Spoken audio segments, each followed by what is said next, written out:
Welcome back to another episode of Infidelity Tales Lab. We're thankful for your continued viewership. Before we begin, tell us, where in the world are you watching from? We love knowing our global reach. Now, let's dive into today's story. Chapter 1. Whispers of Deception. Gavin Lockridge tightened his grip on the elegantly wrapped gift box as his SUV crunched along the gravel driveway leading to his mother-in-law's lakeside vacation home. Light spilled from every window of the sprawling property, and luxury vehicles were parked in neat rows. Diane Harmon's 70th birthday celebration was clearly the social event of the season, which wasn't surprising. The former state representative and wealthy philanthropist had connections throughout Rochester and beyond. "Dad, are you sure we have to go?" Lily, his 6-year-old daughter, asked from the back seat, her voice unusually small. She'd been quiet the entire drive, clutching her stuffed rabbit with white knuckles. "It's Grandma's birthday, sweetheart," Gavin replied, glancing at his daughter through the rearview mirror. "Mom's already here helping set up. We'll just stay a couple of hours, okay?" Lily didn't respond, her eyes fixed on the house ahead. As a security consultant who had built his company from nothing into a 7-figure business, Gavin had developed an instinct for trouble. Something in his daughter's demeanor triggered that internal alarm. He pulled into an empty space between a Mercedes and a BMW, cut the engine, and turned to face her. "What's going on, Lilybug? You're not yourself today." Lily shrugged, avoiding his gaze. "Nothing. Is it something about Grandma's house?" He pressed gently. "I just don't like it here," she mumbled. Gavin stepped out and helped Lily from her booster seat. As they approached the sweeping porch with its pristine white columns, the sounds of laughter and clinking glasses grew louder. Lily suddenly stopped dead in her tracks, yanking his hand with surprising strength. "Dad, don't go in there," she whispered urgently, her eyes wide with fear. Gavin crouched down to her level. "Why, sweetheart? What's wrong?" Lily's bottom lip trembled. "Please, let's go home." In his 15 years of military service before founding Lockridge Security, Gavin had learned to trust instinct, both his own and others. Something in his daughter's plea resonated with the unease that had been building in him for weeks. Tess had been distant, working late, her explanations vague and defensive when questioned. "Okay," he said, surprising himself. "We'll drop off Grandma's gift and head home." He squeezed her small hand. "I trust you, Lilybug." Relief flooded her features as he placed a wrapped box on the porch swing. He rang the doorbell once, then led Lily back to the car before anyone answered. As they pulled away from the house, his phone vibrated with a text from Tess. "Where are you?" "Everyone's asking." He silenced it without replying. They were halfway home when a delivery truck ahead of them suddenly jackknifed. Gavin swerved hard, the SUV skidding across the rain-slicked road before smashing into the guardrail. The airbags deployed with a deafening bang. "Lily!" he shouted, his voice muffled by the settling airbag powder. "Lily, are you okay?" "I'm okay, Daddy," she whimpered from the back seat. "My arm hurts." After ensuring she wasn't seriously injured, Gavin called 911, then helped his daughter out of the car. As they waited for emergency services, huddled under his jacket in the light drizzle, Lily looked up at him with those solemn eyes that sometimes seemed too old for her face. "I saw them, Daddy," she said quietly. "Saw who, sweetheart?" "Mommy and Uncle Griffin. They were kissing in Grandma's bedroom last week when you were in Chicago. Not the way you kiss me goodnight. The way you and Mommy kiss sometimes." The world seemed to tilt beneath Gavin's feet. Griffin Maddox was his wife's cousin's husband, a charming investment banker who had been spending a lot of time at their house lately, supposedly helping Tess with her new business venture. The pieces clicked into place with sickening clarity. "Are you sure, Lily?" She nodded solemnly. "I want to find Mommy because I felt sick and the door was open a little bit. They didn't see me." The wail of sirens approached in the distance as Gavin pulled his daughter closer, his mind already calculating, planning, compartmentalizing the pain that threatened to overwhelm him. "Thank you for telling me the truth," he said, keeping his voice even. "You did the right thing." As the ambulance and police cruiser pulled up, Gavin made a silent vow. He wouldn't confront Tess immediately. No, he would do what he did best: gather intelligence, formulate a strategy, and execute it with precision. And in the end, those who had betrayed him would understand exactly who they were dealing with. Chapter 2.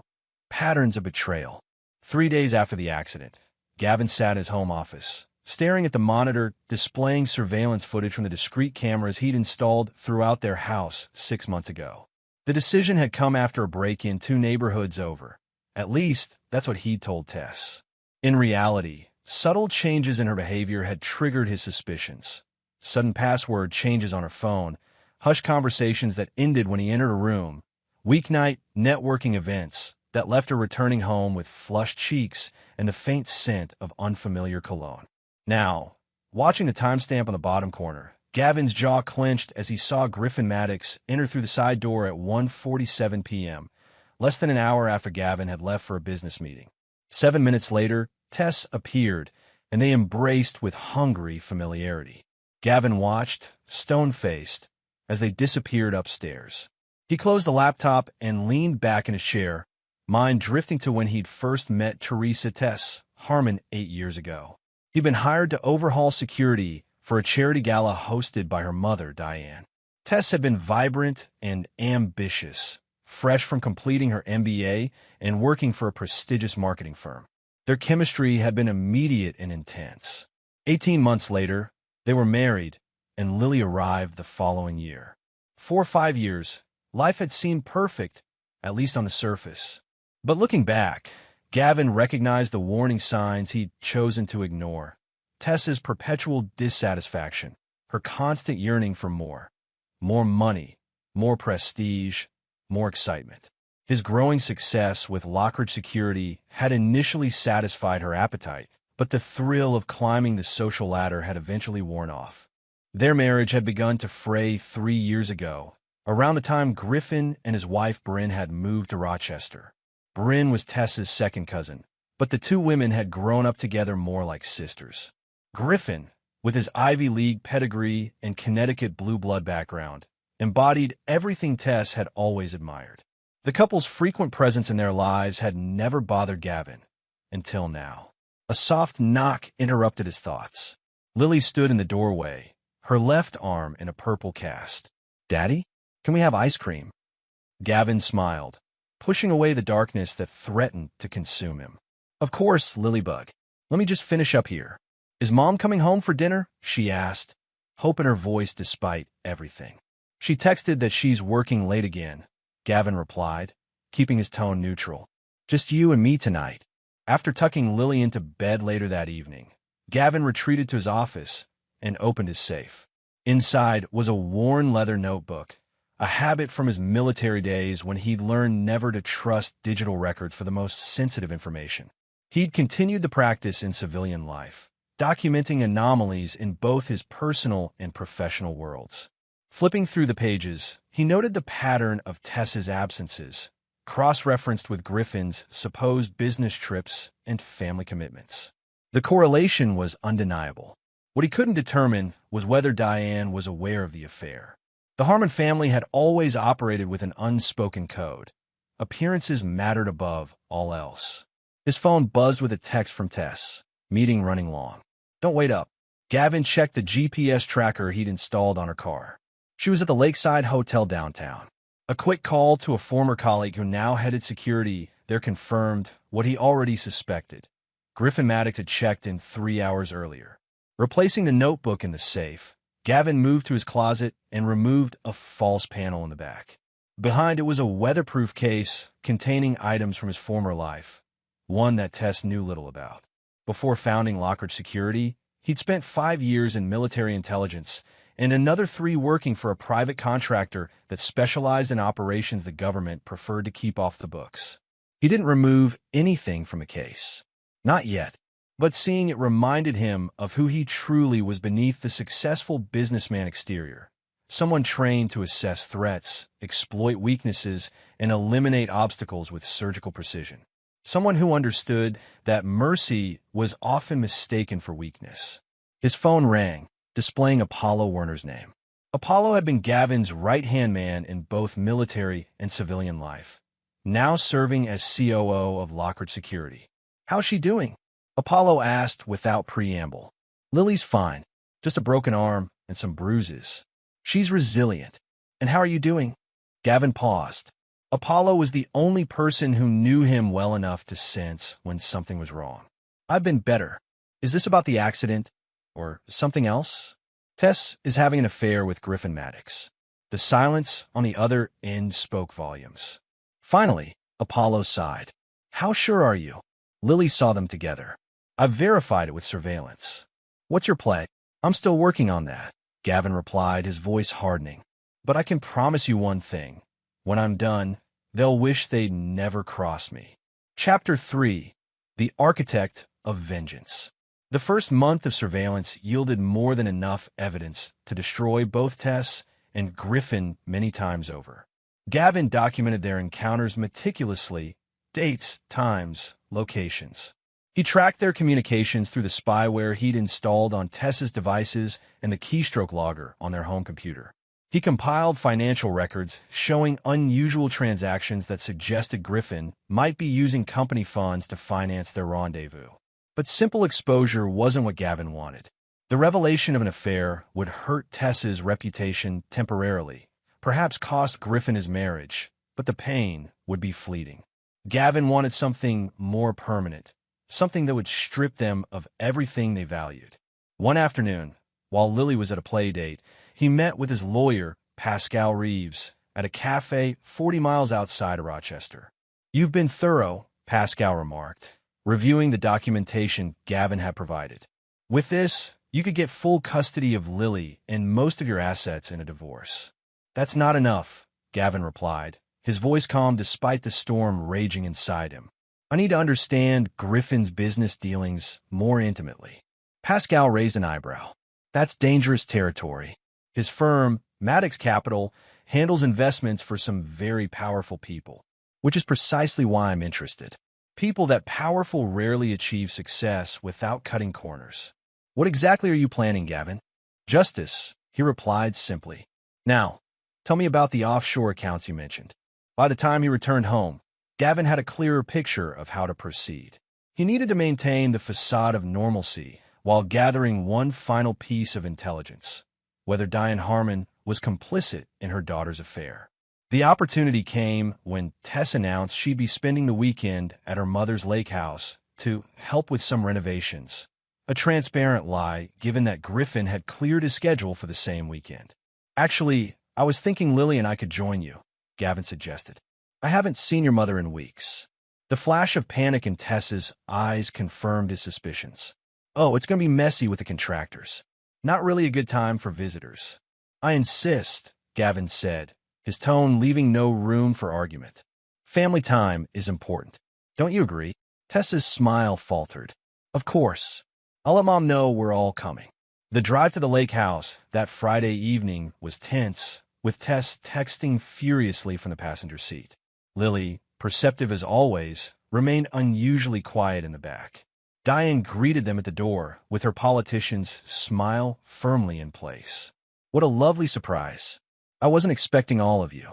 Change of plans, Gavin replied pleasantly. I hope we're not interrupting anything. Not at all, Diane said, though her eyes darted nervously to her daughter. As they settled in, Gavin noted the absence of any contractors or signs of renovation. The house was immaculate as always. He also observed Diane taking Tess aside for a hushed conversation in the kitchen, their expressions serious. After dinner, when Lily was engrossed in a movie and Tess had stepped outside to make a work call, Gavin approached his mother-in-law with 2 glasses of her favorite bourbon. Beautiful evening, he commented, handing her a glass as they stood on the screened porch overlooking the lake. Indeed, Diane's voice was guarded. I've always admired your dedication to family, Diane. The Harmon name carries such weight in this community. We've worked hard to build our reputation, she agreed cautiously. Which makes me wonder, Gavin continued, swirling the amber liquid in his glass, why you'd risk it all by facilitating your daughter's affair. The glass nearly slipped from Diane's hand. I don't know what you are. Please, Gavin interrupted, his voice still pleasant, but with an edge of steel. Let's not insult each other's intelligence. This house has been a convenient meeting place for Tess and Griffin for months. You've provided alibis, made excuses, perhaps even warn them when I was getting too close. Diane's political mask slipped, revealing a calculating hardness that reminded him of Tess. What do you want, Gavin? I want to understand why. Is it because Griffin comes from the right pedigree? Because his family name opens doors that mine can't? You've given Tess a comfortable life, Diane conceded, but Griffin can give her the world. His family's connections, their history, their money, Gavin finished for her. That's what this is really about, isn't it? Tess married down when she chose me, and you've never forgiven either of us for it. You're a self-made man, Gavin. That's admirable, but some doors will always remain closed to you. The conversation confirmed what Gavin had suspected. Diane wasn't merely turning a blind eye to the affair. She was actively encouraging it, perhaps even orchestrating it. Later that night, as Tess feigned sleep beside him, Gavin finalized his plan. The next morning, he suggested taking Lily fishing at the other end of the lake, giving Tess the opening she needed. Sure enough, an hour after they left, Griffin's Porsche appeared on the property security feed that Gavin accessed remotely from his phone. Dad, they're going to hurt each other, aren't they? Lily asked suddenly as they sat in the small fishing boat. Gavin looked at his daughter, struck by her perception. What makes you say that? Mom and Uncle Griffin. And you. Her small face was solemn. I don't want anyone to get hurt. Gavin gently squeezed her shoulder. Sometimes, Lily Bug, when people make bad choices, there are consequences. But I promise you this. I will always protect you, no matter what. As they returned to the house hours later, Gavin noted with satisfaction that Griffin's car was gone. Tess appeared relaxed for the first time all weekend, clearly believing she had managed the situation successfully. That night, after everyone had gone to bed, Gavin slipped out to the boathouse where he had hidden a waterproof case earlier. Inside was everything he needed to set his plan in motion. Phase 1 would begin on Monday with an anonymous tip to the SEC about irregularities at Maddox Capital. Phase 2 would involve Pascal Reeves filing specific paperwork. Phase 3 would depend on how Tess and Griffin responded to the first two. By Sunday evening, as they drove back to Rochester, Gavin's mind was clear. The architect of vengeance had drawn up his blueprints with meticulous care. Now it was time to break ground. Chapter 4. The First Domino. Monday morning dawned bright and clear, a stark contrast to the darkness Gavin carried within him. He dressed with particular care. Charcoal suit, burgundy tie, platinum cufflinks Tess had given him for their 5th anniversary. Today marked the beginning of the end for those who had betrayed him, though none of them knew it yet. You're looking sharp, Tess commented over breakfast, her tone casual. Big meeting. You could say that, Gavin replied, sipping his coffee. He studied his wife across the table. Her carefully applied makeup, the deliberate way she avoided prolonged eye contact, the nervous tapping of her fingernails against her phone. She was waiting for something. After dropping Lily at school, Gavin drove not to his office, but to the local FBI field office, where Special Agent Monroe Calloway was waiting for him. They had history. 3 years ago, Gavin had helped the Bureau with a cybersecurity case that had earned him both goodwill and a few unofficial favors. This better be worth clearing my morning, Monroe said by way of greeting, ushering Gavin into a conference room. It will be, Gavin assured him, setting a thick folder on the table. Everything you need to open an investigation into Maddox Capital for securities fraud, wire fraud, and possible RICO violations. Monroe raised an eyebrow. This have anything to do with the fact that Griffin Maddox is sleeping with your wife? Gavin's expression remained impassive. My personal situation is irrelevant. The evidence speaks for itself. The agent skimmed through the documents, his eyebrows rising incrementally. This is comprehensive. How did you obtain all this? Legally, if that's your concern. I have sources within the financial industry who owed me favors. Everything can be verified through official channels. Monroe leaned back, studying Gavin carefully. I know you well enough to understand you're not here out of civic duty. What's your endgame? Justice takes many forms, Gavin replied evenly. I'm simply pointing you toward where you might find it. By noon, the first domino had fallen. A team of FBI agents descended on the offices of Maddox Capital, boxes of documents and computers in hand as they left. The news hit the financial wires almost immediately, causing the firm's publicly traded parent company to suspend trading amid plummeting stock values. Gavin watched it unfold from Apollo's office, a glass of Macallan in hand. "You sure about this?" Apollo asked, his expression concerned. "Once you start down this road." "I've been down worse roads," Gavin cut in. "Besides, Griffin's legitimate business practices are nearly as criminal as the ones he hides. The FBI would have caught up to him eventually." "And Tess? What about her?" Gavin's phone buzzed with a text from his wife. "Have you seen the news about Griffin? So shocking. Bryn just called Diane in hysterics, playing the concerned family friend while simultaneously messaging her lover. Her duplicity was almost admirable." "Tess made her choice," Gavin said finally. "Now she'll live with the consequences." The second phase began that afternoon. While the financial world was still reeling from the FBI raid, Pascal Reeves filed a lawsuit on behalf of a shell company Gavin had established months earlier. The lawsuit alleged that Maddox Capital had defrauded investors by misrepresenting certain real estate assets that, through a complex series of transactions, Gavin now controlled majority interest in. By evening, Griffin Maddox's world was imploding. His firm was under federal investigation, key investors were pulling out, and now a previously unknown entity was threatening to seize his most valuable holdings. The man himself had gone aground, not answering calls or texts, including 17 increasingly frantic ones from Tess that Gavin had observed through his surveillance. When Gavin arrived home, he found Tess pacing the kitchen, her composure fracturing visibly when she saw him. "Have you heard from Griffin?" she asked, then immediately tried to backtrack. "I mean, Bryn is beside herself, and I thought maybe through your security connections." "Why would I have heard from Griffin?" Gavin asked mildly, setting his briefcase down. "We're hardly close. I just thought, with your law enforcement contacts, you might know more about what's happening." "I know that the FBI doesn't raid investment firms without cause," he replied, moving to pour himself a drink.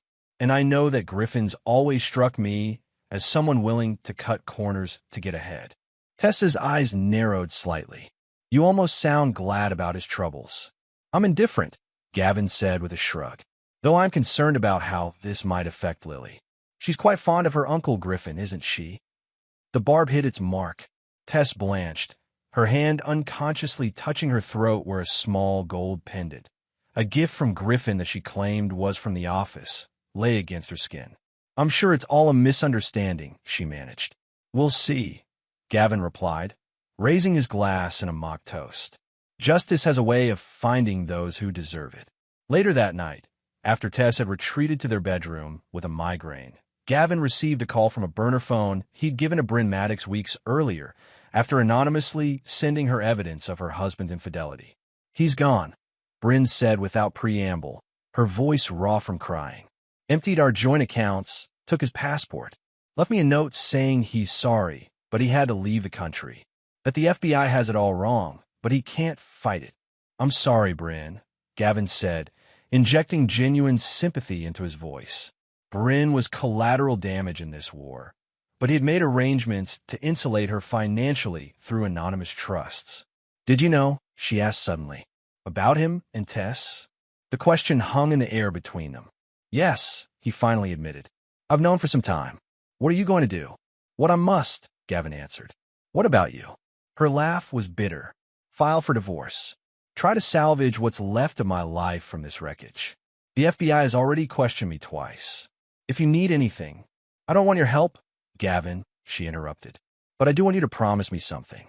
Make her pay too. Don't let Tess walk away unscathed while Griffin loses everything."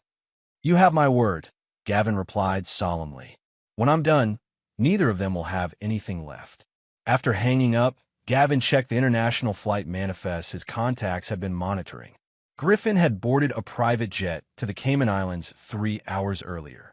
Exactly as predicted. In his office, Gavin opened his notebook and crossed off the first 2 items on his list. Phase 1 and 2 were complete. Tomorrow would bring Phase 3, the isolation of Tess Lockridge from everything and everyone she held dear. Chapter 5. Severing Ties. The society pages of Rochester's local newspaper had always fawned over Tess Lockridge, daughter of former state Representative Diane Harmon, marketing executive, philanthropist, and style icon of the city's elite social circle. Gavin had watched for years as she cultivated her public image with the precision of a master gardener, pruning away anything that might tarnish the perfect picture. Now it was time to uproot the entire garden. The next phase began not with a dramatic confrontation, but with a series of quiet phone calls. Gavin's years in security had taught him that information was the most valuable currency, and he had amassed a considerable fortune. Politicians with secrets, business leaders with hidden vices, socialites with carefully concealed pasts. Gavin had files on dozens of Rochester's most influential figures, not for blackmail, but for insurance. Today, those investments would pay dividends. By mid-morning, Tess's phone was buzzing constantly. The charity gala she'd been co-chairing had regretfully decided to move in a different direction. The marketing firm where she served as a consultant had concerns about recent developments and wanted to pause their collaboration. 3 lunch invitations for the coming week were canceled with flimsy excuses. What the hell is going on? Tess demanded when she cornered Gavin in his home office. Her face was flushed with anger and humiliation. Suddenly, everyone's treating me like I have the plague. Gavin looked up from his computer with practiced innocence. I assume it's related to the Griffin situation. People are distancing themselves from anyone connected to him. But I'm not connected to him. He's married to my cousin. And yet, you do seem unusually upset about his legal troubles, Gavin observed mildly. Almost as if you have a personal stake in the matter. Tess faltered momentarily before regaining her composure. He's family. Of course I'm concerned. Family. Right. Gavin returned his attention to his screen. I'm sure that's all it is. The continued unraveling of Tess's social standing was accompanied by another blow that afternoon. Lockridge Security announced the acquisition of Harmon Marketing Solutions, the boutique agency founded by Diane Harmon 20 years earlier. The press release highlighted that the acquisition had been in the works for months, with Diane planning to retire. It was, of course, a complete fabrication. The deal had been solidified just 3 days ago, after Gavin presented Diane with evidence that her signature luxury real estate developments had been partly financed with money from Griffin's schemes. Facing potential criminal charges herself, Diane had capitulated quickly, accepting Gavin's offer to purchase her company for a fraction of its worth in exchange for his silence. When Tess called her mother in a panic, Diane didn't answer, another stipulation of their agreement. By evening, Diane had checked into an exclusive wellness retreat in Arizona, effectively cutting off her daughter's primary source of support and influence. Meanwhile, Gavin had enlisted Apollo to implement the next stage, financial isolation.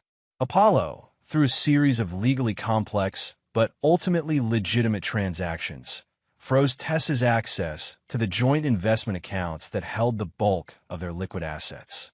Her credit cards began declining purchases, and her personal bank account, to which Gavin had never had access, was flagged for suspicious activity by the bank's fraud department. I can't even buy groceries, Tess hissed when she returned from a humiliating encounter at the organic market she frequented. My cards were declined in front of everyone. How strange, Gavin remarked, not looking up from helping Lily with her homework. You can use mine for now. I'll call the bank tomorrow. That night, Tess tried reaching Griffin again. Gavin, monitoring her communications, watched as she sent increasingly desperate messages that went unanswered. Please respond. Everything's falling apart.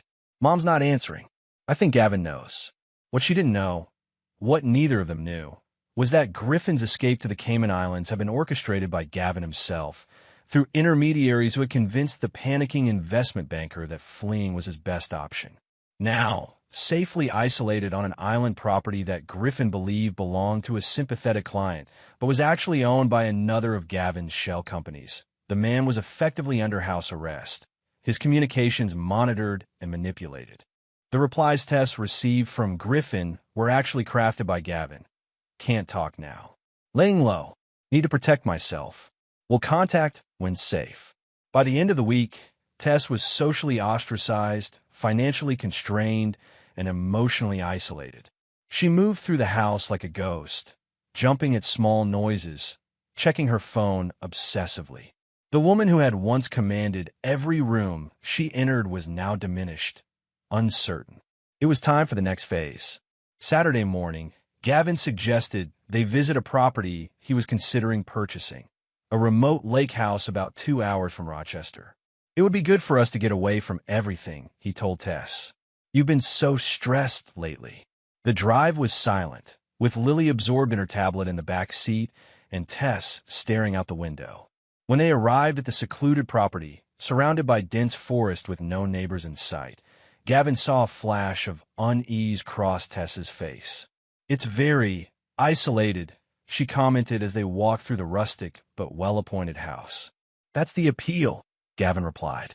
Privacy, security. He smiled at her, and for the first time since this began, he let a hint of his true feelings show. No unexpected visitors.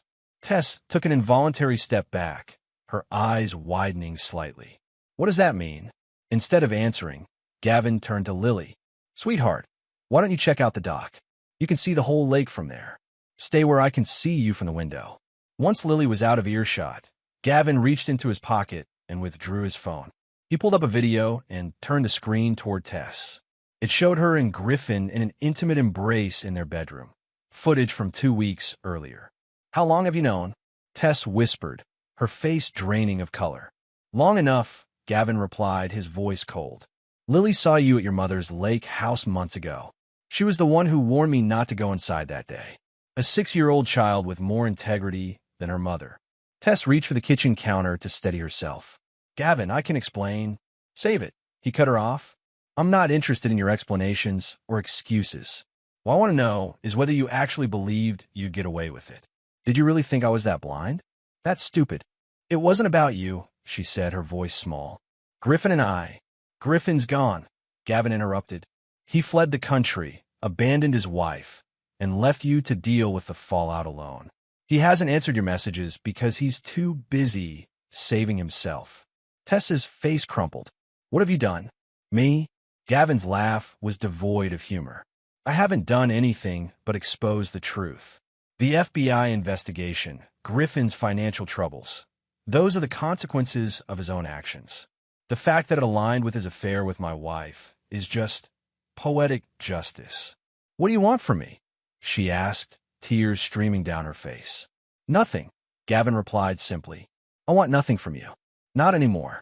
The divorce papers are being delivered to our house on Monday. I've already moved most of my things to a new place. Lily will live primarily with me, though you'll have visitation if she wants it. The house will be sold, and you'll receive a settlement that, while generous by legal standards, will barely support the lifestyle you're accustomed to. You can't do this, Tess breathed, panic rising in her voice. You can't just erase our life together. I'm not erasing anything, Gavin countered. I'm simply ensuring that actions have consequences. Your mother learned that lesson. Griffin is learning it now, and so will you. He turned to look out the window at Lily, who was tossing pebbles into the lake. She's the only innocent in all of this. Everything I've done, everything I'm going to do, is to protect her from people who put their selfish desires above loyalty, honesty, and family. Tess lunged for him suddenly, her hands clawing at his face in desperate rage. You self-righteous bastard. You think you're so perfect, so much better than everyone else. Gavin caught her wrists easily, holding her at arm's length until she subsided into broken sobs. I never claimed to be perfect, he said quietly, but I would never have betrayed you the way you betrayed me. As they drove back to Rochester that evening, Tess huddled in the passenger seat, periodically wiping away silent tears. Lily, perceptive as always, reached forward from the back seat to pat her mother's shoulder. It's okay, Mom, she said softly. Dad says sometimes things have to break before they can get fixed. Gavin met his daughter's eyes in the rearview mirror, marveling at her compassion even as his own heart remained encased in ice. For Lily's sake, he would make the transition as smooth as possible. But for Tess, there would be no redemption, no forgiveness, no second chances. The severing of ties was nearly complete. Chapter 6, The Gathering Storm. Rain lashed against the windows of Gavin's new penthouse apartment overlooking the river. 3 weeks had passed since the confrontation at the lake house, and the divorce proceedings were moving forward with clinical efficiency. Pascal Reeves had assembled a legal team that operated with the precision of a military strike force, anticipating and neutralizing every countermove from Tess's increasingly desperate attorneys. "She's running out of options," Pascal reported during their weekly meeting. "Her latest lawyer, the third one, by the way, is pushing for mediation." "Not interested," Gavin replied, studying the downtown skyline through the rain-streaked glass. "It might be worth considering," Pascal suggested carefully. "The judge is showing signs of fatigue with the scorched earth approach." Gavin turned, fixing his attorney with a steady gaze. "The terms remain non-negotiable. Lily stays with me. Tess gets supervised visitation until a psychological evaluation deems her stable enough for more. The financial settlement stands as offered." Pascal sighed but nodded. He knew better than to push further. "On another note, the FBI is requesting a formal interview with you regarding Griffin Maddox. They've traced some unusual financial transactions that suggest he might have been laundering money through accounts connected to your security firm." A ghost of a smile touched Gavin's lips. "How unfortunate. Schedule the interview. I have nothing to hide." What the FBI didn't know, what no one except Apollo knew, was that those transactions had been planted through an elaborate scheme designed to create a false paper trail implicating Maddox in even more serious crimes than he'd actually committed. By the time investigators unraveled the truth, Griffin would be facing charges in multiple jurisdictions. After Pascal left, Gavin received a call from Bryn Maddox. Since their last conversation, he'd provided her, anonymously, through intermediaries, with information that had allowed her to secure assets Griffin had attempted to hide. "They found him," she said without preamble. "The FBI. He's being extradited from the Caymans." "Are you okay?" Gavin asked, genuinely concerned for her well-being. "I'm numb, honestly, but I wanted you to know that I received the documents. The offshore account information, the property deeds. I don't know how you got them, and I don't want to know. But thank you. You deserved better than what happened to you," Gavin said simply. "So did you," Bryn replied. "Have you heard from her?" "Tess. Only through attorneys. My mother told me she's living in a small apartment on the east side now. Apparently, none of her friends are returning her calls anymore." There was a pause. "Is that part of your plan too?" "People show their true nature in times of crisis," Gavin answered carefully. "I may have simply helped that process along." After hanging up, Gavin checked the time and called Lily, who was spending the weekend with her maternal grandmother. Despite Diane's complicity in the affair, Gavin had permitted these visits, partly for Lily's sake, and partly because Diane, thoroughly cowed by the evidence he held against her, now served as an unwilling spy in the enemy camp. Through Lily's innocent observations and Diane's carefully orchestrated reports, he maintained surveillance on Tess. "Hi, Dad." Lily's voice brightened his mood instantly. "Grandma's teaching me to make apple pie." "That sounds wonderful, Lilybug. Are you having a good time?" "Yes, but I miss you. When are you coming to get me?" "Tomorrow afternoon, just like we planned." "Is your mom there?" There was a pause. "She was here earlier, but she left." She was crying again. Gavin's jaw tightened. "I'm sorry to hear that. Did she say why?" "She said bad people were trying to hurt her." "Is that true, Dad? Are there bad people after Mom?" "No, sweetheart. Your mom is just going through a difficult time right now. But she'll be okay." After reassuring Lily and ending the call, Gavin opened his laptop and accessed the surveillance feed from the small apartment Tess now occupied, a far cry from their sprawling suburban home. The cameras installed by operatives posing as maintenance workers showed Tess pacing frantically, phone pressed to her ear. Activating the audio, he heard her pleading with someone, "Don't understand. He's systematically destroying everything.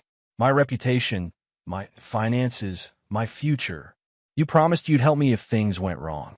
The voice on the other end, undetectable through the surveillance, evidently delivered disappointing news because Tess hurled the phone across the room with a scream of frustration. Gavin watched dispassionately as she collapsed onto her sofa, sobbing. He felt no satisfaction in her distress, but neither did he feel pity. The woman he had loved, the mother of his child, had revealed herself to be a stranger, someone capable of profound betrayal, who had conspired with her lover and her own mother to deceive him for months. His phone buzzed with a text from an unknown number. "We need to talk. Things have gone too far. Meet me at Riverview Park tomorrow at noon." Gavin considered ignoring it, but curiosity won out. What desperate play was Tess attempting now? He texted back a single word, "Fine." The next morning, before his meeting with Tess, Gavin stopped by Apollo's office to review security footage from the firm's various client sites. One particular feed caught his attention: the loading dock of Harmon Development Group's headquarters, where crates were being loaded into unmarked vans in the pre-dawn hours. "When was this taken?" he asked Apollo. "Last night, around 3 a.m. Our night supervisor flagged it as suspicious." Gavin studied the footage more closely, recognizing one of the figures directing the operation: Wyatt Harmon, Diane's younger brother and Tess's uncle. Though officially retired, Wyatt had maintained connections to the family business and was rumored to handle the more unorthodox aspects of the Harmon empire. "Have our team follow those vans," Gavin instructed, "and pull everything we have on Wyatt Harmon's recent activities. You think this is related to your situation with Tess? The timing is suspicious. The Harmons aren't known for accepting defeat gracefully." By the time Gavin arrived at Riverview Park, dark clouds had gathered overhead, mirroring the ominous feeling that had settled in his gut. He found Tess sitting on a bench overlooking the water, her once impeccable appearance now diminished by stress and lack of sleep. "Thank you for coming," she said as he sat beside her, maintaining a careful distance. "What do you want, Tess?" She took a deep breath. "I want you to stop. This vendetta, it's gone beyond punishment. You're destroying lives, including your own daughters." "Lily is doing fine," Gavin countered. "She's resilient, and she has me." "She needs her mother too," Tess insisted.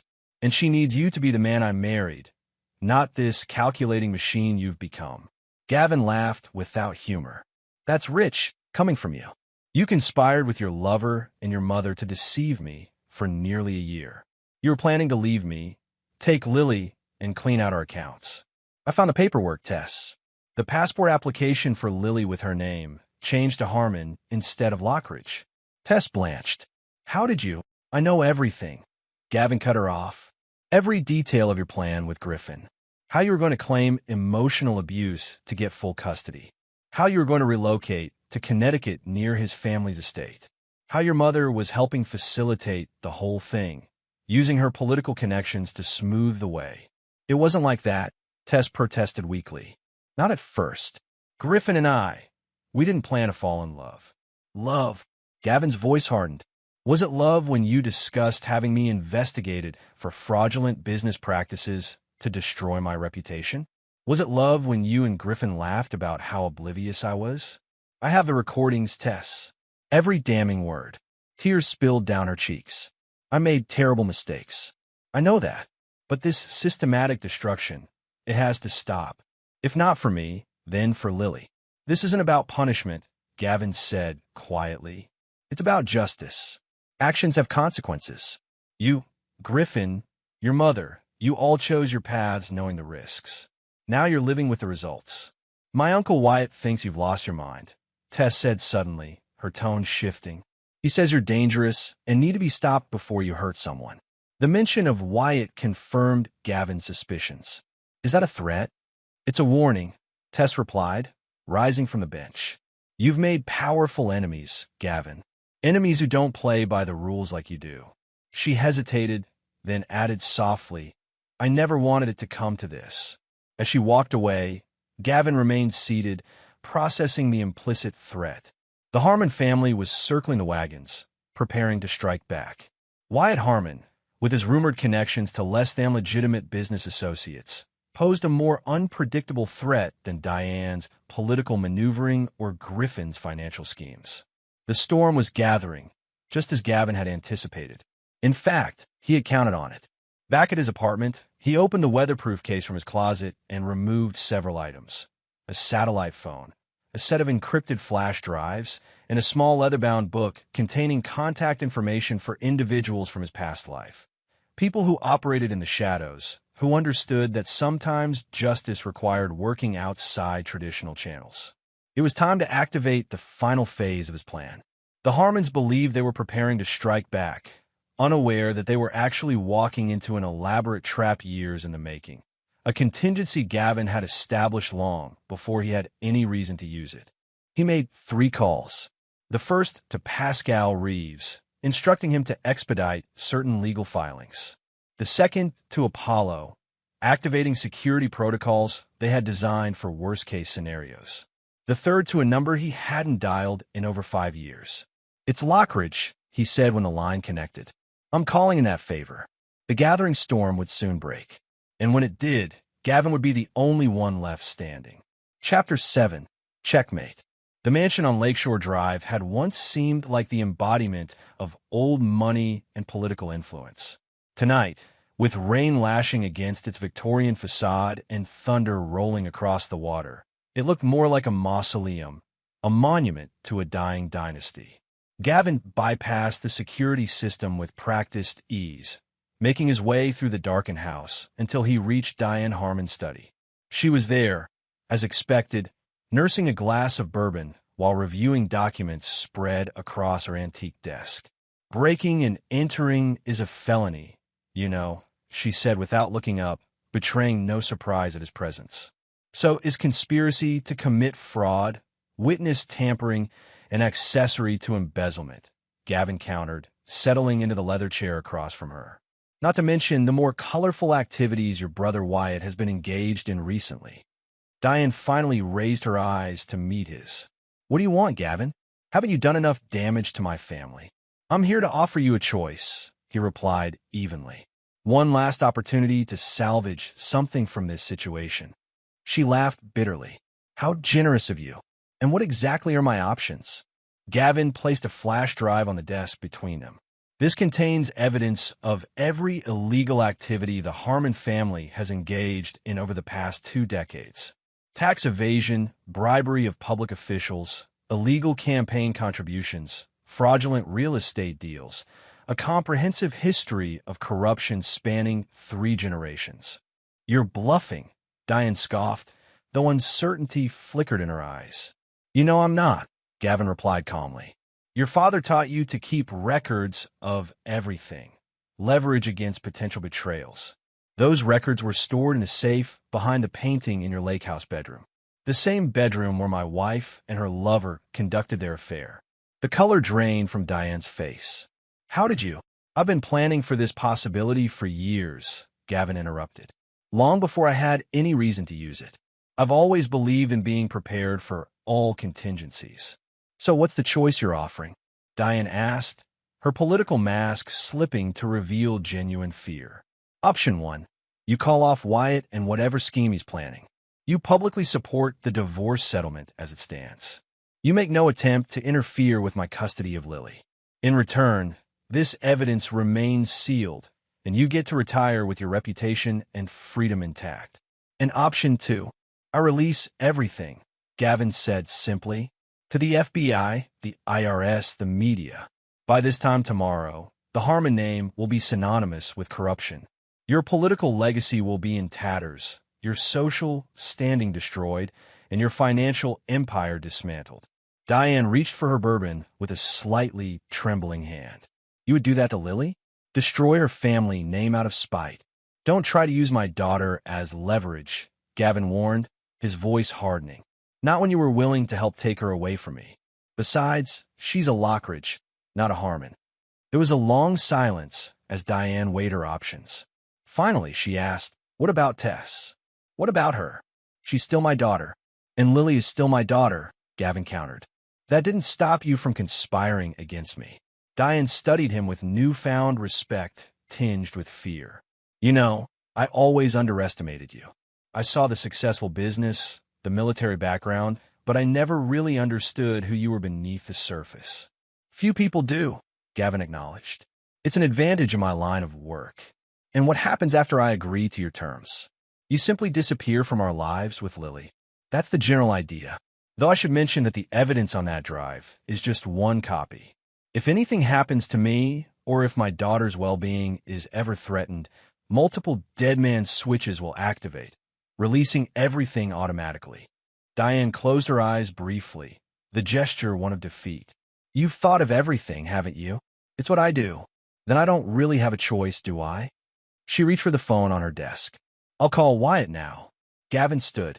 One more thing. Griffin Maddox. Diane's expression tightened. What about him? He returns to face the charges against him. No mysterious accidents. No disappearances. No convenient legal loopholes. He pays for what he's done. He's not family. Diane replied dismissively. Do what you want with him. As Gavin left the mansion, the rain had stopped, and the first hints of dawn were lightening the eastern sky. The confrontation with Diane had gone exactly as planned, but the night wasn't over yet. There was one more piece to put in place. 20 minutes later, he arrived at an industrial warehouse on the outskirts of town. Inside, illuminated by harsh fluorescent lights, Wyatt Harmon was supervising the unloading of crates, the same crates Gavin had observed being removed from Harmon Development Group's headquarters. You have spectacularly bad timing, Lockridge, Wyatt drawled when he spotted Gavin approaching. Two burly men moved to flank their boss, hands drifting toward concealed weapons. On the contrary, Gavin replied, seemingly unconcerned by the implied threat. I'd say my timing is perfect. At that moment, the warehouse doors burst open and FBI agents swarmed in, weapons drawn. Leading them was Special Agent Monroe Calloway, who approached with a grim smile. Wyatt Harmon, you're under arrest for firearms trafficking, interstate transportation of stolen goods, and conspiracy to commit murder for hire. He nodded toward Gavin. Thanks for the tip. As Wyatt was handcuffed and the crates, containing illegal weapons bound for buyers across state lines, were cataloged as evidence, Monroe pulled Gavin aside. I've been trying to nail this bastard for years, he said.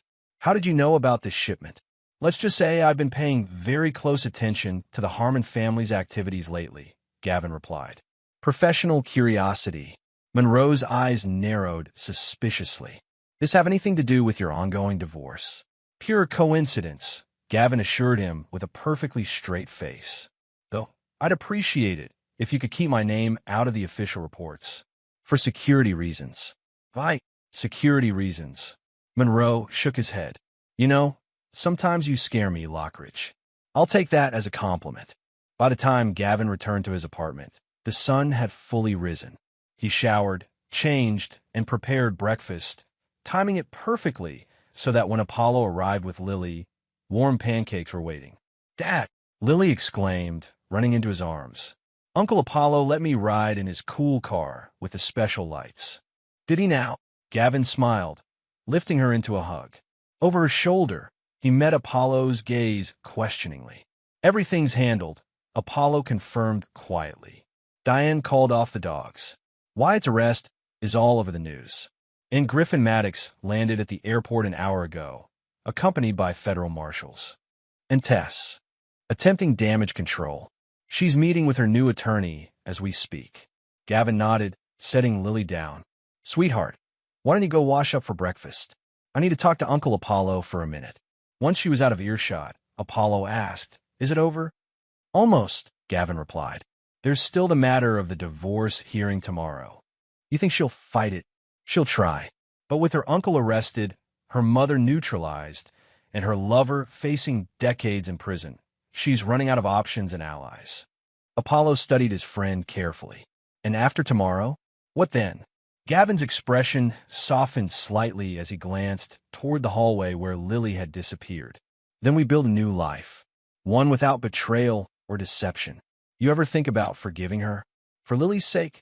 Forgiveness, Gavin said after a moment, would require remorse on her part. Tess isn't sorry for what she did. She's sorry she got caught.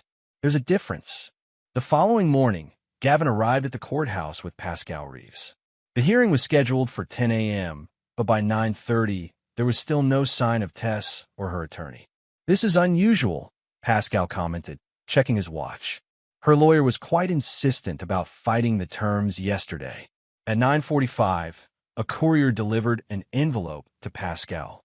Inside was a single document, Tessa's signed acceptance of all divorce and custody terms, without modification.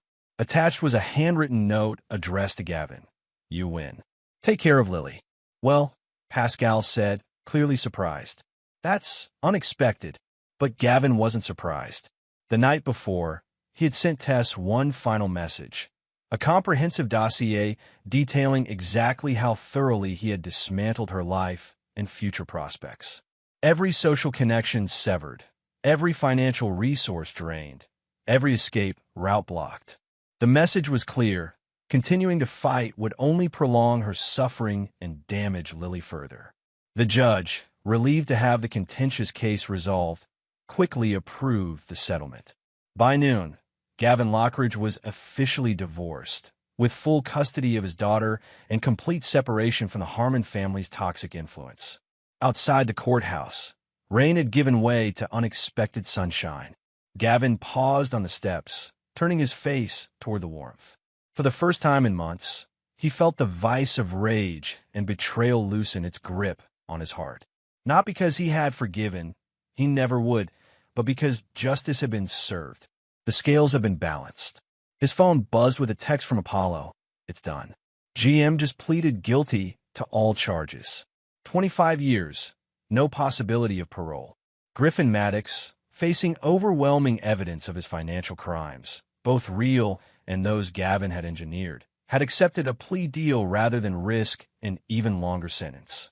He would spend the next quarter-century in federal prison, his reputation, fortune, and freedom entirely destroyed. That evening, as Gavin helped Lily build a blanket fort in their new living room, his daughter looked up at him with those perceptive eyes that never missed anything. Dad, are you still sad about Mom? Gavin considered the question carefully. I'm sad about what happened, but not sad in the way you might think. Sometimes people make choices that hurt others very badly, and when that happens, it changes everything. Like when she kissed Uncle Griffin? Yes, like that, Gavin answered gently. But you don't need to worry about any of that. What's important is that you and I are together, and that's never going to change. Lily seemed to accept this, returning her attention to the construction project at hand. Our fort needs a flag, she declared. All strongholds need a flag. You're absolutely right, Gavin agreed, smiling at her resilience. And this is definitely a stronghold. Later, after Lily was asleep, Gavin stood at the window of his penthouse, looking out over the city lights. In his hand was a small velvet box containing the wedding ring he had removed months ago. With a decisive gesture, he dropped it into the wastebasket beside his desk. The chapter was closed. The game was over. Checkmate. Chapter 8. Ashes and Embers. 6 months after the divorce, winter had settled over Rochester with uncharacteristic gentleness. Light snow dusted the city like powdered sugar, transforming the urban landscape into something from postcard. From his office window, Gavin watched pedestrians hurrying along the sidewalks below, scarves wrapped tightly against the cold. Lockridge Security had expanded significantly, absorbing not only Diane Harmon's marketing firm, but several other local businesses as well. The company now occupied 3 floors of the downtown high-rise, employing over 200 people. Success, however, felt different than Gavin had anticipated. The satisfaction was there, but it was tempered by a certain hollowness, a space where something vital had once resided. The Singapore contract came through, Apollo announced, entering with a tablet in hand. Final signatures this afternoon. It's our biggest international deal yet. Good, Gavin replied, turning from the window. What about the Dubai proposal? Still in negotiations, but looking promising. Word has spread about our handling of the Rochester hospital security breach. Referrals are coming in from all over. In the other matter, Apollo's expression sobered. Tess left town last week. According to our sources, she's relocated to Seattle. New name, new start.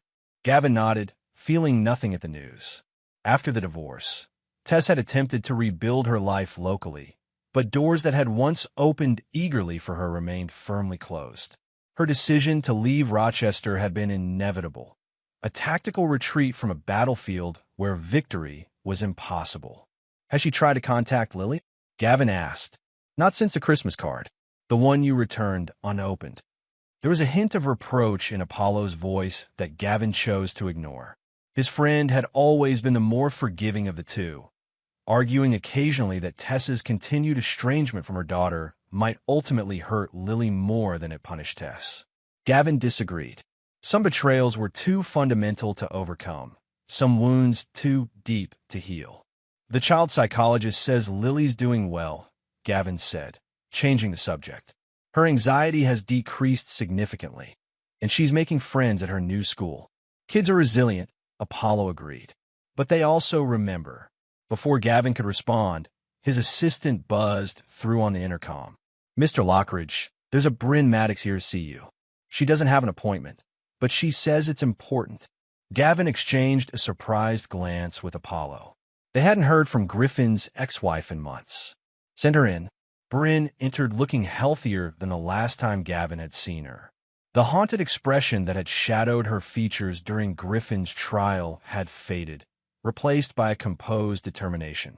Sorry to drop in unannounced, she said, declining Gavin's offer of seat. I'm catching a flight in a few hours and wanted to see you before I left. You're leaving Rochester? Apollo asked. For good, she confirmed. There's nothing left for me here except painful memories. Where will you go? Gavin inquired, studying her carefully. Boston initially. My sister lives there. Then possibly Europe. I've accepted a position with an international aid organization. Gavin nodded approvingly. A fresh start. That's good. That's partly why I'm here, Bryn continued. To thank you for making it possible. The settlement from Griffin's assets has given me freedom I never thought I'd have. I had nothing to do with that, Gavin said carefully. The courts determined the distribution of assets. Bryn smiled knowingly. Of course. Just like you had nothing to do with the anonymous tip that helped me secure property in the Caymans that Griffin had hidden from everyone, including his lawyers. Gavin remained silent, neither confirming nor denying her assumption. Anyway, she continued, I also wanted to give you this. She withdrew an envelope from her purse and placed it on his desk. It's a letter from Griffin. He asked me to deliver it when I visited him last month. You visited him in prison? Apollo asked, surprised. Bryn's expression hardened slightly. Closure. Something I needed for myself. And what does Griffin want from me? Gavin inquired, making no move to touch the envelope. He didn't say, but he seemed different. 25 years is a long time to reflect on your mistakes. After Bryn left, promising to stay in touch, Apollo gestured toward the envelope. Are you going to read it? Eventually, Gavin replied, slipping it into his desk drawer. But not today. Later that evening, after picking up Lily from her chess lesson, a new interest she had developed with surprising intensity, Gavin prepared dinner while she worked on homework at the kitchen counter. The domestic routine they had established felt comfortable now, the initial awkwardness of being a single parent giving way to a natural rhythm. Dad, Lily asked, looking up from her math worksheet. Is it true that Mom moved away? Gavin paused, knife hovering over the cutting board. Yes. Who told you that? Madison at school. Her mom knows Grandma Diane. I see. Gavin resumed chopping vegetables, considering his response carefully. Yes, your mom has moved to another city. Will we ever see her again? The question hung in the air between them, weighted with implications Lily couldn't possibly understand. Gavin set down the knife and moved to sit beside his daughter. That's complicated, Lilybug.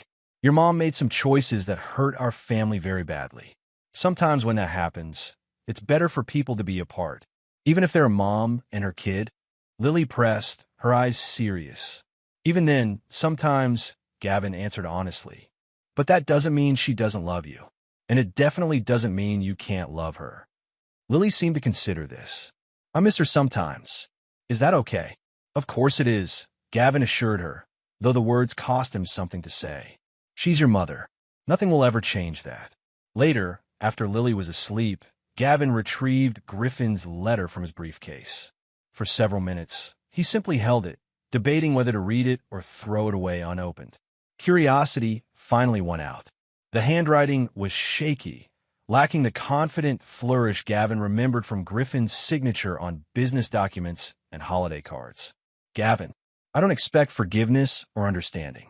I don't deserve either. But after months of therapy and reflection, I feel compelled to offer you something I should have given long ago. Truth.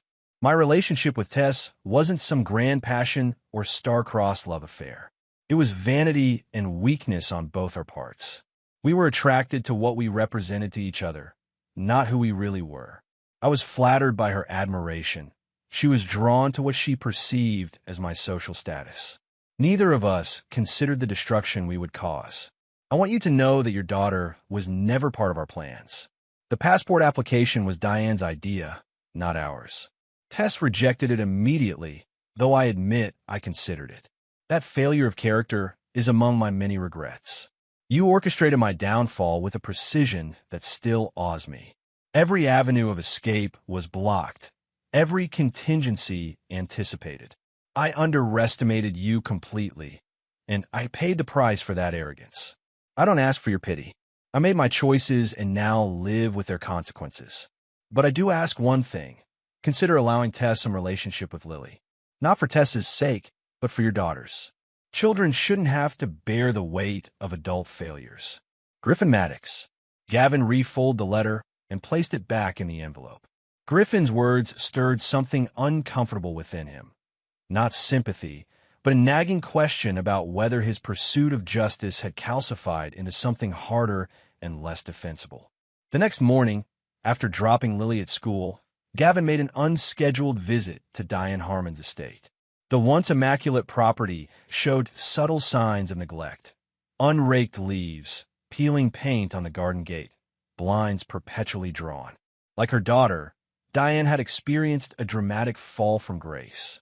Though she had avoided legal consequences due to Gavin's intervention, her social and political influence had evaporated overnight. Diane answered the door herself, looking older and more frail than he remembered. She regarded him with wary surprise. "Gavin, this is unexpected. May I come in?"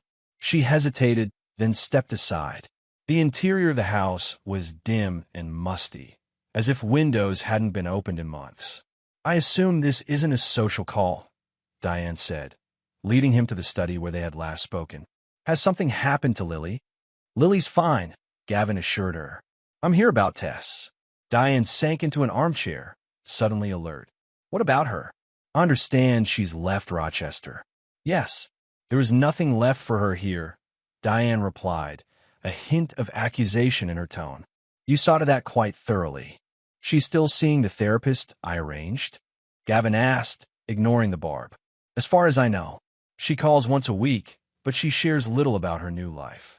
I think she's afraid I'll somehow compromise it, given my track record." Gavin nodded, understanding the self-recrimination beneath Diane's words. "I've been thinking about Lily's relationship with her mother." Hope flickered in Diane's eyes. "Are you considering allowing contact?" "Supervised visits," Gavin clarified, "if the therapist confirms Tess's stability and commitment to treatment. And only if Lily wants it." "She will," Diane said confidently.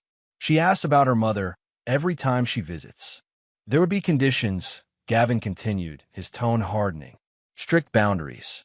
Any attempt to manipulate Lily or turn her against me would end the arrangement permanently." "I understand," Diane agreed quickly. "And thank you. This means more than you know." As Gavin prepared to leave, Diane called after him. "Was it worth it, Gavin? All of it? The destruction, the vengeance." He paused at the door, considering the question seriously. "Justice isn't about worth," he finally answered. "It's about balance. Actions have consequences. You taught Tess many things, but never that fundamental truth. And now we all live with those consequences, including me." That evening, as snow fell gently outside their penthouse windows, Gavin and Lily built another blanket fort, a tradition they had maintained since moving into the new apartment. Inside its fabric walls, illuminated by string lights, they ate pizza and played board games. "Dad," Lily asked as Gavin contemplated his next chess move, "if I want to see Mom sometime, would that be okay?" Gavin looked up, meeting his daughter's earnest gaze. In that moment, he saw not just Lily, but echoes of the future young woman she would become, someone who would eventually form her own judgments about her parents and their choices. "Yes," he said finally. "If that's what you want, we can arrange it." Lily's face brightened with surprised delight. Really? You wouldn't be mad? Your feelings matter, Lilybug.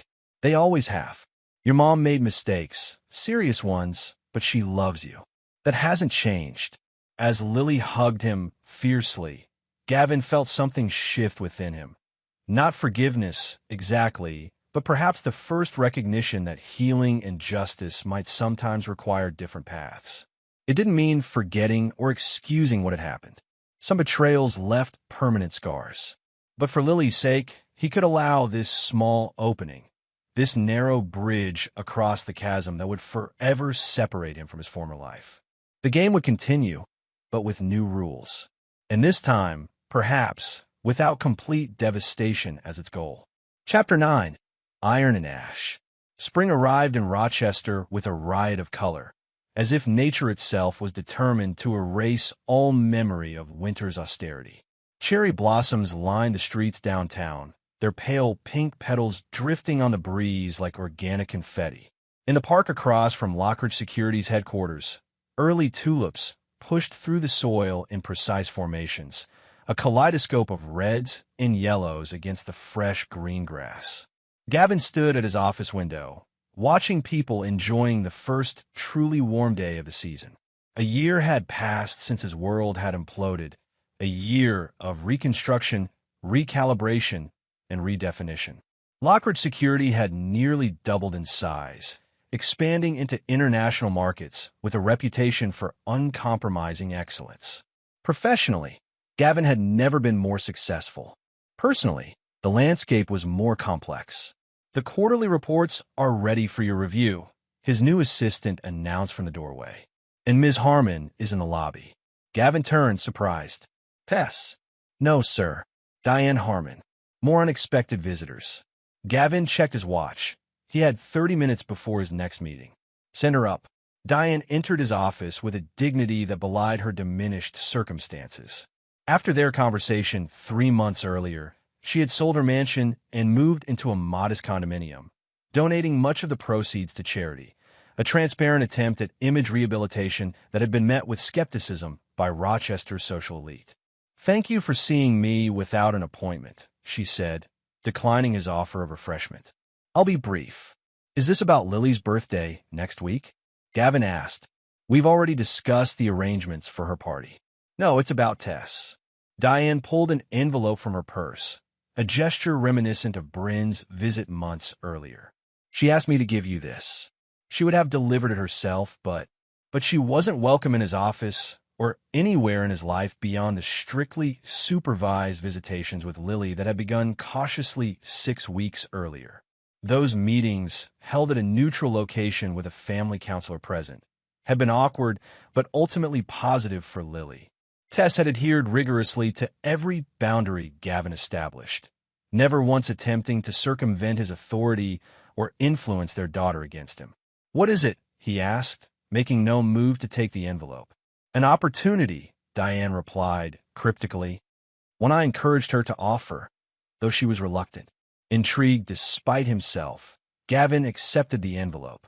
Inside was a formal business proposal. Teresa Harmon, she had reverted to her maiden name, had established a boutique cybersecurity consulting firm in Seattle, specializing in protection for nonprofit organizations.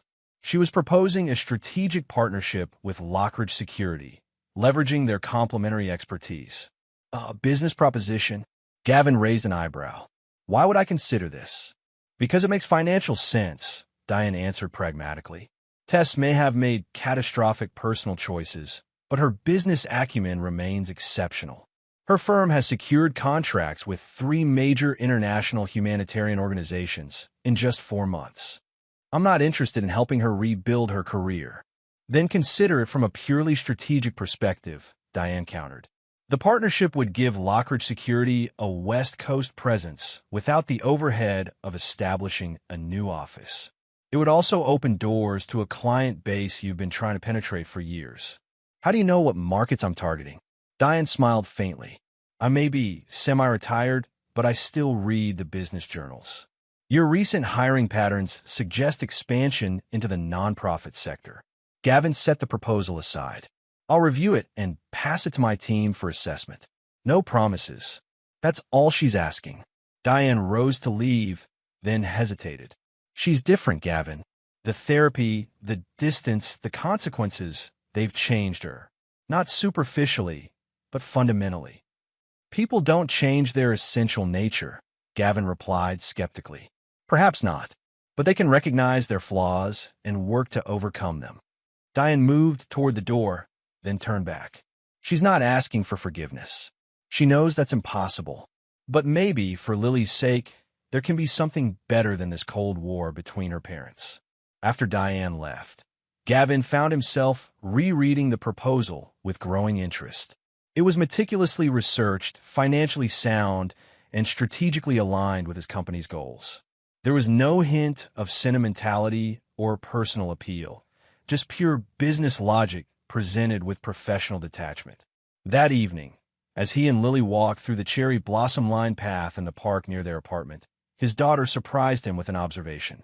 "Mom's different now," she said, licking an ice cream cone. "She listens more, and she doesn't look sad all the time anymore." "That's good," Gavin replied carefully. "How do you feel about seeing her these past few weeks?"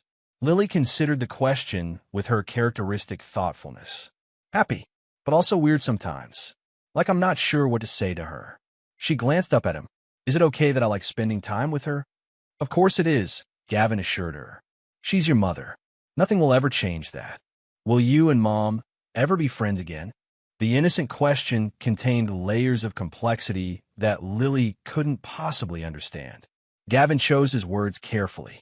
Sometimes when trust is broken between adults, it can't be fully repaired. But that doesn't mean we can't find a way to be respectful to each other, especially when it comes to you. Lily seemed satisfied with this answer, her attention already shifting to a group of ducks waddling toward the pond. Gavin watched her run ahead, struck by how much she had grown in the past year. Not just physically, but emotionally. The night terrors that had plagued her after the divorce had faded. The anxiety that had manifested in nail-biting and restlessness had diminished. She was thriving despite everything, perhaps even because of it. Children, as Apollo had observed, were indeed resilient. 2 days later, after his business team had reviewed Tessa's proposal and endorsed it enthusiastically, Gavin found himself in a sleek Seattle conference room. The meeting had been arranged through intermediaries, neutral ground, professional setting, strictly business. Tess arrived precisely on time, accompanied by her chief technical officer, a former NSA analyst whose credentials Gavin had thoroughly vetted. The woman who entered bore little resemblance to the Tess Lockridge who had moved through Rochester's social circles with calculated grace. This Teresa Harmon was more subdued, her designer wardrobe replaced by a simple but elegant pantsuit, her once elaborate hairstyle now a practical bob. The only jewelry she wore was a small silver pendant, nothing flashy or expensive. "Thank you for considering our proposal," she said after introductions, her tone professionally cordial. "I appreciate you making the trip to Seattle." The meeting proceeded with methodical efficiency. Tess presented her company's capabilities, recent projects, and proposed integration points with Lockridge Security. Her technical knowledge had clearly deepened. She spoke confidently about encryption protocols and network vulnerabilities in a way that impressed even Gavin, who had always respected her intelligence, if not her character. 2 hours later, as they finalized the preliminary terms of a strategic partnership, Tess asked her CTO to handle the remaining details with Apollo, who had joined remotely. "Could we speak privately for a moment?" she asked Gavin once they were alone. He nodded, maintaining his professional demeanor. "Of course. I want to be clear about something," Tess began, meeting his gaze directly. "This partnership is not an attempt to insinuate myself back into your life or to manipulate my relationship with Lily. If you're concerned about that." "I'm not," Gavin interrupted. "If I were, I wouldn't be here." She studied him for a moment, then nodded. "Good. Because Lily deserves parents who can at least function as respectful co-parents, even if forgiveness isn't possible. On that, we agree. I know you'll never forgive me," Tess continued, her voice steady despite the difficult subject. "I wouldn't expect you to. What I did, what Griffin and I did, with my mother's help, was unforgivable. The betrayal, the plotting, the lies. I have no excuses. You've never actually apologized, you know, Gavin observed, his tone more curious than accusatory. Not once in all this time. Tess looked genuinely surprised. Because I thought it would be insulting, like putting a Band-Aid on a gunshot wound. An apology seemed woefully inadequate given the damage I caused. Perhaps, Gavin acknowledged, but still customary. She took a deep breath. You're right. And I'm sorry, Gavin. Deeply, genuinely sorry for the pain I caused you and for the damage I did to our family. Not because I got caught or because I suffered consequences, but because what I did was wrong. Fundamentally, inexcusably wrong. The words hung in the air between them, neither healing the wounds nor enlarging them, simply acknowledging their existence and legitimacy. Gavin felt no surge of forgiveness, no cathartic release, but perhaps a slight easing of the perpetual tension that had characterized their interactions since the divorce. Thank you for saying that, he said finally. It matters, even if it doesn't change anything. I don't expect it to, Tess assured him, but Lily matters to both of us. And if we're going to have this business relationship, I wanted to clear the air as much as possible. As they prepared to part ways, Tess hesitated. How is she doing, really? Beyond what I see during our visits. She's thriving, Gavin answered honestly. Straight A's, chess club champion, and she started taking karate lessons. She's resilient. Like her father, Tess observed with a small, sad smile. And her mother, Gavin added, surprising them both with the acknowledgement. Whatever your flaws, stubbornness and resilience were always among your strengths. The partnership between Lockridge Security and Harmon Cybersecurity proved remarkably successful over the following months. Their companies remained separate entities, but their collaborative projects generated substantial revenue and industry recognition. Professional respect gradually replaced cold formality in their limited interactions. 6 months after their Seattle meeting, as autumn painted Rochester in fiery hues, Gavin received a call from the security team at his daughter's school. Lily had been approached by a stranger in the parking lot, a man who claimed to be a friend of her mother's and offered to drive her to her karate lesson. Alert and well-trained by both her parents about potential dangers, Lily had immediately reported the incident to a teacher. By the time Gavin arrived at the school, local police had reviewed security footage and identified the man as Willis Maddox, Griffin's older brother, who had publicly blamed Gavin for his siblings' downfall. The attempted contact with Lily represented a serious escalation, one that Gavin would not tolerate. He called Tess immediately. Did you know about this? He demanded without preamble. Know about what? Her confusion seemed genuine. Gavin explained the situation, listening carefully for any hint of foreknowledge or involvement. He heard only shock, followed by cold anger that matched his own. I swear to you, Gavin, I had no idea, Tess said, her voice tight with controlled fury. Willis Maddox has never been a friend of mine, and I would never authorize anyone to approach Lily without your knowledge. His brother is serving 25 years because of what happened, Gavin pointed out. He has reason to hold a grudge. Against both of us, Tess countered. I was equally complicit in Griffin's disgrace, more so from his family's perspective. That night, after ensuring Lily was safely asleep in her bed, Gavin made a call to an old contact, someone from his former life who specialized in persuasive negotiations. The message to be delivered to Willis Maddox was simple. Any further attempt to contact Gavin's daughter would result in consequences far worse than those his brother had faced. To his surprise, Tess called the next morning with similar news. I've handled the Willis situation, she said without elaboration. He won't be approaching Lily or anyone else in our family again. How did you manage that? Gavin asked, genuinely curious. Let's just say that the Maddox family has more secrets than they'd like exposed. I made it clear that my discretion depends entirely on their complete disassociation from our lives. The incident, though disturbing, had an unexpected effect. It reminded them both that despite everything that had transpired between them, they shared a fundamental priority, protecting their daughter. That common ground, narrow though it was, provided a foundation for something resembling civil co-parenting. By the time Lily's 8th birthday arrived in late October, Gavin had reached a decision that would have seemed impossible a year earlier. He invited Tess to attend the small celebration at their apartment rather than arranging a separate event for her with Lily. Apollo raised his eyebrows at the news, but wisely kept his observations to himself. The birthday gathering was deliberately modest. Just Gavin, Tess, Apollo, and two of Lily's closest friends from school. There was cake, presents, and a surprising absence of tension. Tess maintained appropriate boundaries, made no attempt to monopolize Lily's attention, and even assisted with cleaning up afterward without being asked. As she prepared to leave, Lily hugged her fiercely. "Thanks for coming to my party, Mom. It was the best birthday ever." "Thank your dad," Tess replied, meeting Gavin's gaze over their daughter's head. "He's the one who made it possible."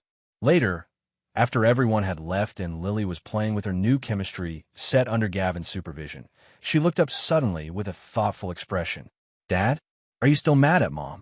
Gavin considered the question carefully. "I'm not mad anymore, no. But what happened between us changed things permanently. Do you understand that?" Lily nodded slowly, like when you break a glass. Even if you glue it back together, it's never the same as before. "That's a good analogy," Gavin agreed, impressed by her perception. "Some breaks can't be completely fixed. But you're being nicer to each other now," she observed. "And that makes me happy. We're both trying our best," Gavin assured her. "For you." That night, long after Lily had gone to bed, Gavin stood on his penthouse balcony watching the city lights shimmer against the autumn darkness. He thought about the journey of the past year, the rage that had propelled him through those early months, the cold calculation of his revenge, and the gradual transition to something less consuming. He had not forgiven Tess. He never would. Some betrayals cut too deep, severed too much, to ever be truly pardoned. But he had reached a state of detachment that allowed him to interact with her, when necessary, without the constant burn of anger. For Lily's sake, he had found a way to coexist with a woman who had once been the center of his world and then become his greatest adversary. It wasn't forgiveness. It was something else, a pragmatic recognition that continuing to actively punish Tess served no purpose now that justice had been served. The scales had been balanced. Griffin Maddox remained in prison, his reputation and fortune destroyed. Diane Harmon lived in diminished circumstances, her political aspirations permanently extinguished. Tess had lost her social standing, her financial security, and most painfully, her place in her daughter's daily life. The punishment had fit the crime, and now, like iron cooling after being shaped by fire, the white-hot rage had tempered into something harder, more durable, but less consuming. Gavin Lockridge would never forget what had been done to him. He would never fully trust his ex-wife or welcome her back into his inner circle. But he would permit her continued presence in their daughter's life as long as she maintained the boundaries he had established. He would engage in civil business dealings that benefited both their companies. He would, in essence, allow life to move forward, shaped by what had happened but not eternally defined by it. As for himself, the experience had revealed aspects of his character that even he hadn't fully recognized: a capacity for strategic patience, an unwavering commitment to justice, and a depth of love for his daughter that transcended everything else. He had emerged from the crucible not unscathed, but stronger in the broken places, like metal forged in fire. Iron and ash, destruction and renewal. The warning his daughter had whispered at his mother-in-law's door had set in motion events that transformed their lives completely. But from those ashes, something new had risen. Not perfect, not whole, but enduring. And for now, that was enough. And there you have it. Another story comes to an end. What did you think? I'd love to hear your thoughts in the comments below. If you enjoy this story, consider joining our community by subscribing. It means the world to us. For more stories like this one, check out the recommended videos on screen. And I'll see you there.